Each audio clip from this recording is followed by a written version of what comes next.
Bonjour et bienvenue sur Lumière spirituelle.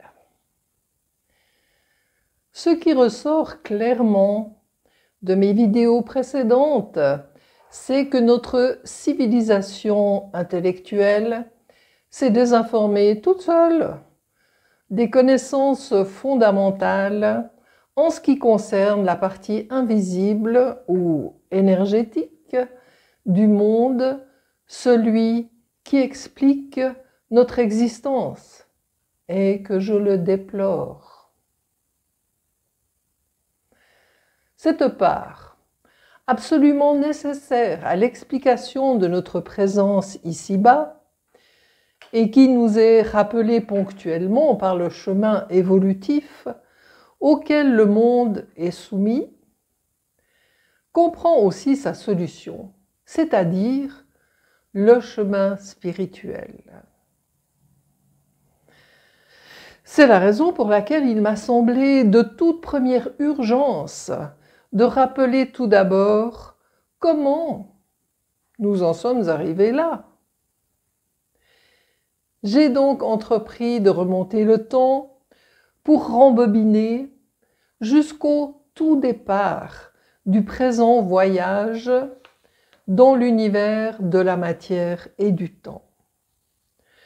Je veux parler de la grande courbe parcourue par notre système solaire dans la galaxie.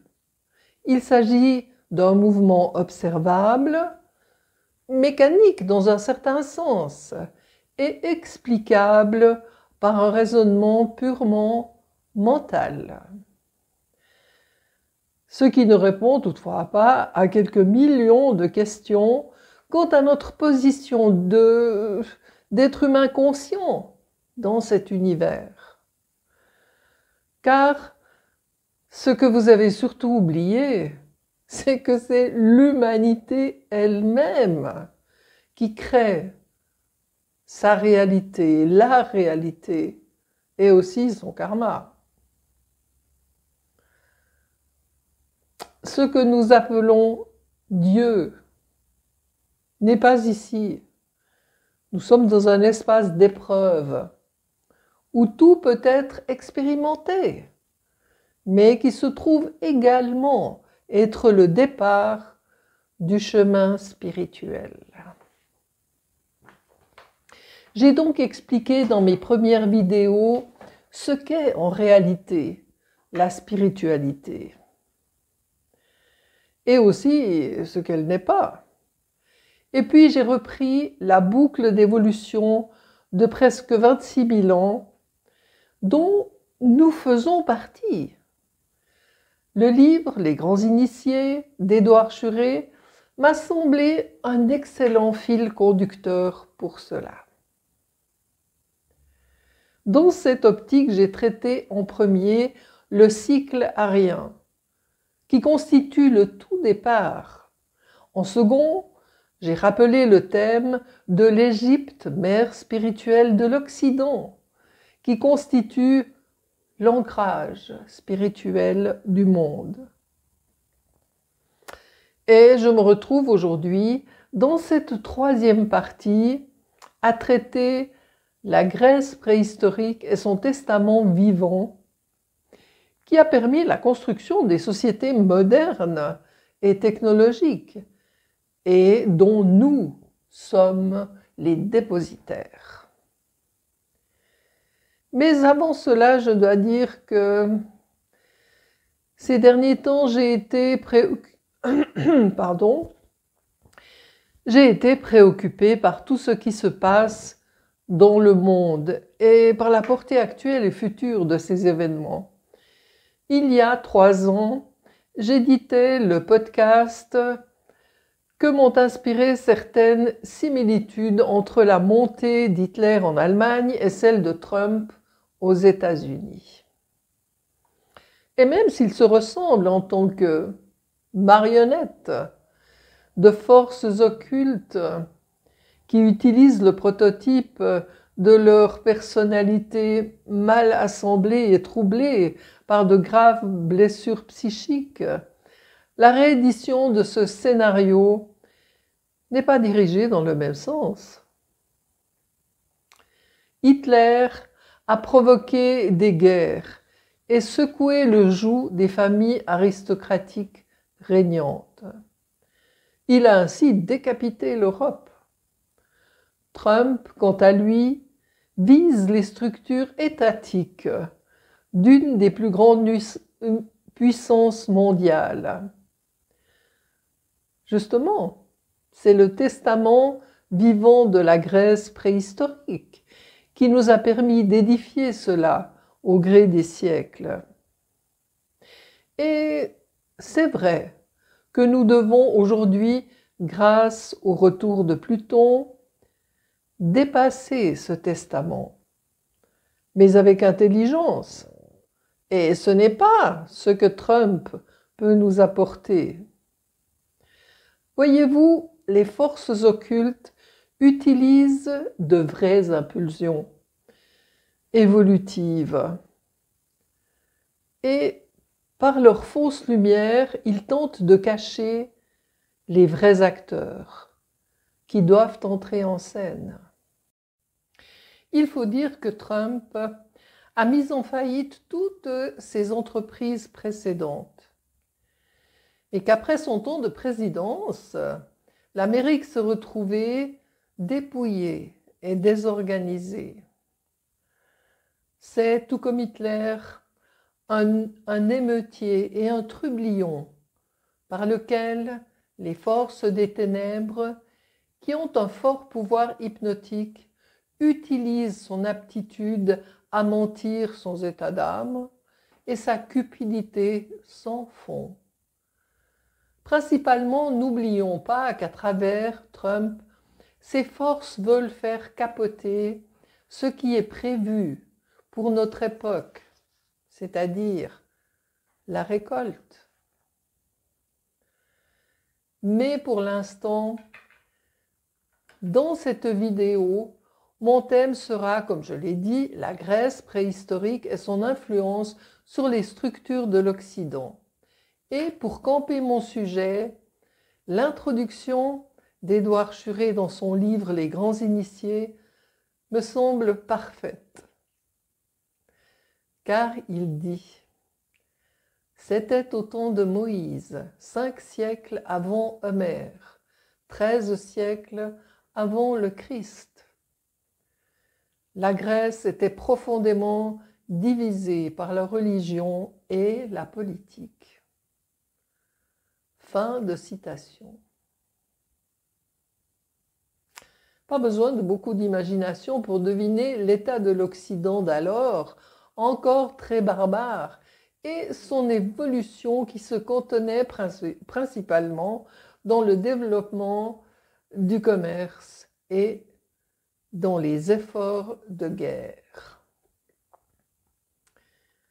À cette époque parut dans le pays de Thrace un jeune dorien aux cheveux blonds, qu'on appelait fils d'Apollon.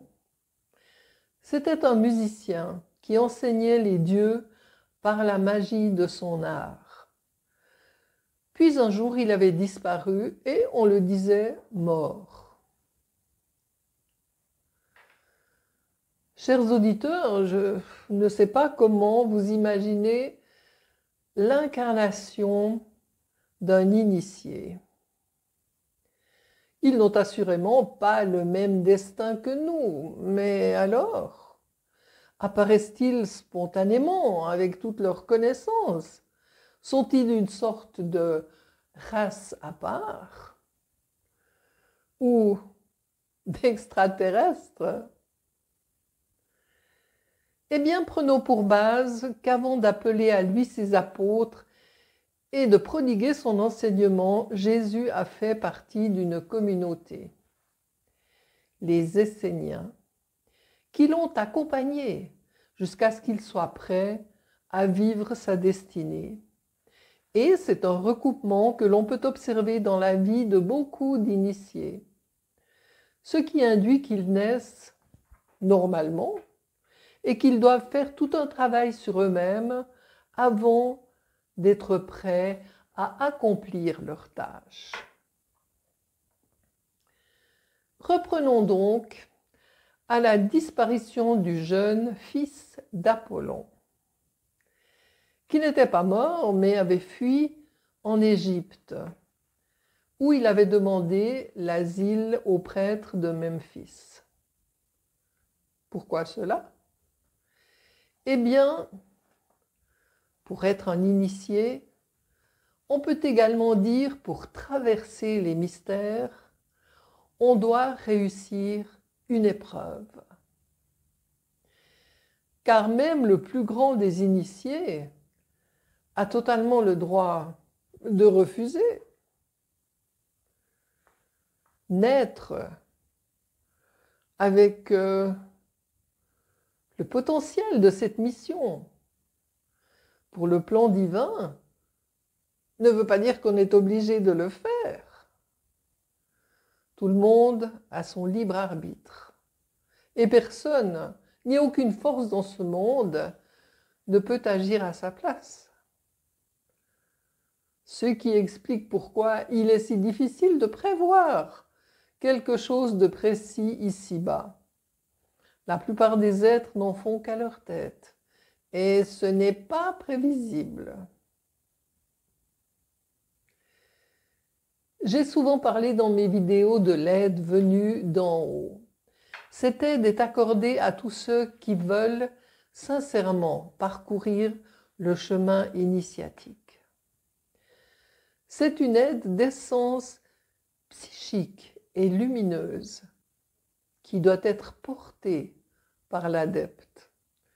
Mais encore faut-il que son corps physique et psychique le supporte. De là, le parcours initiatique composé d'une nouvelle hygiène de vie, d'études et de purification. Mais la forme peut varier. Souvenez-vous de Ram, le druide scythe. Son parcours initiatique a été réalisé tout au long de son voyage vers l'Inde. Au bout d'une vingtaine d'années, le Dorien est revenu chez lui, avec le nom qu'il avait acquis lors de son initiation et reçu de ses maîtres comme signe de sa mission. Orphée ou Arpha, ce qui veut dire celui qui guérit par la lumière. Il est revenu chez lui en passant par le plus vieux sanctuaire dédié à Jupiter, sur le mont Caoukéon, qui était alors sur son déclin et presque abandonné. Les prêtres restants accueillirent avec joie l'initié d'Égypte.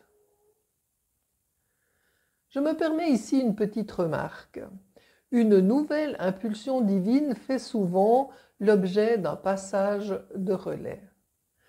C'est-à-dire que c'est sur la souche d'un vieil arbre que le nouveau fanion est planté pour un surgeon plein de vitalité, dont le pollen va être disséminé partout.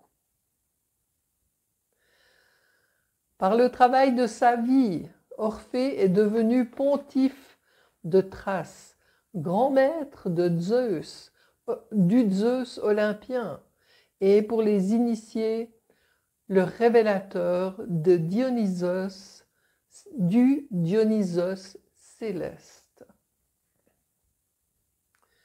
Dans son livre, Édouard Churet rappelle aussi ce que le monde fait toujours aux initiés de la lumière. Car après la mort d'Orphée, les tyrans de Thrace brûlèrent ses livres, renversèrent ses temples et chassèrent ses disciples. On voulut effacer jusqu'à son souvenir. Quand bien même le message avait été délivré et sera pour l'éternité dans le champ de l'inconscient de l'humanité. L'évolution ciblant les hommes et les femmes de l'Occident était en marche et plusieurs grands personnages se sont succédés au pupitre de chef d'orchestre. Tout d'abord, Pythagore, bien connu en particulier pour son théorème, mais il fut aussi un grandiose législateur et politicien. Édouard Schuré est bien l'un des seuls à rappeler ce qui suit. Pythagore organisa au-dessus du Conseil des 1000 un Conseil des 300. Choisi par le premier, mais recruté parmi les seuls initiés. Ce qu'il réalisa pour un moment resta le rêve de tous les initiés qui s'occupèrent un jour ou l'autre de politique. Introduire le principe de l'initiation et de l'examen dans le gouvernement de l'État et réconcilier dans cette synthèse supérieure le principe électif ou démocratique avec un gouvernement constitué par la sélection de l'intelligence et de la vertu. Fin de citation. Quand on voit la composition actuelle des gouvernements, on sent instinctivement que ce serait la solution, mais on mesure aussi la distance astronomique qui nous en sépare. Puis viennent Socrate, le philosophe, et Platon, le poète, que vous croyez peut-être connaître. Ce qui a surtout frappé les esprits, c'est la condamnation à mort de Socrate par l'aréopage et son geste de boire la ciguë entouré de ses disciples. Comme c'est le cas souvent, ce sont les pouvoirs religieux en place qui condamnent les initiés venus pour faire avancer le plan divin. Ils veulent bien sûr figer le pouvoir, acquis au détriment de toute chose qui le mettrait en péril. C'est indubitablement la preuve que tout pouvoir en ce monde s'oppose au chemin spirituel et que l'ego doit s'abandonner sur la voie initiatique.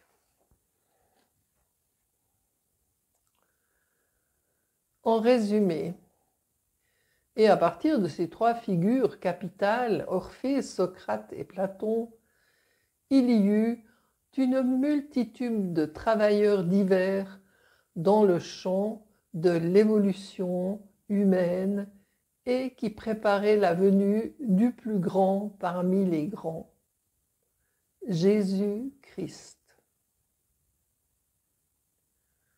Vous pensez peut-être que c'est un peu succinct pour relater cette phase capitale de la naissance des sociétés modernes. Mais je ne trouve pas qu'il soit nécessaire de refaire tout le chemin que j'ai déjà accompli lors de la création de mon podcast sur le même sujet et qui est nettement plus accompli et détaillé. Je vous invite donc à aller sur SoundCloud, Lumière spirituelle, pour l'écouter dans la série D'où vient l'homme moderne? Et vous rappelle que j'ai d'ores et déjà résilié mon abonnement payant pour la fin janvier 2024 et que ces prochains jours, je déménagerai mes podcasts pour les intégrer à ma présente chaîne YouTube. Alors, avec tout mon travail précédent effectué sur SoundCloud, la présente chaîne sera plus fournie et je déciderai de la direction de mes nouvelles vidéos. Comme le monde se trouve être en grand bouleversement, cela ne devrait pas poser trop de problèmes. Ah oui, encore une chose. Si vous avez lu le livre d'Édouard Schuré, Les Grands Initiés, vous savez que son dernier chapitre traitait de la mission du Christ. Mais comme je l'ai mentionné dans le 4e et dernier podcast de la série D'où vient l'homme moderne, temporairement encore sur SoundCloud, donc j'ai mentionné que c'est à nous d'écrire ce dernier chapitre avec l'encre de nos vies. C'est à cela que je vous invite fraternellement et vous donne rendez-vous dans mes prochaines vidéos.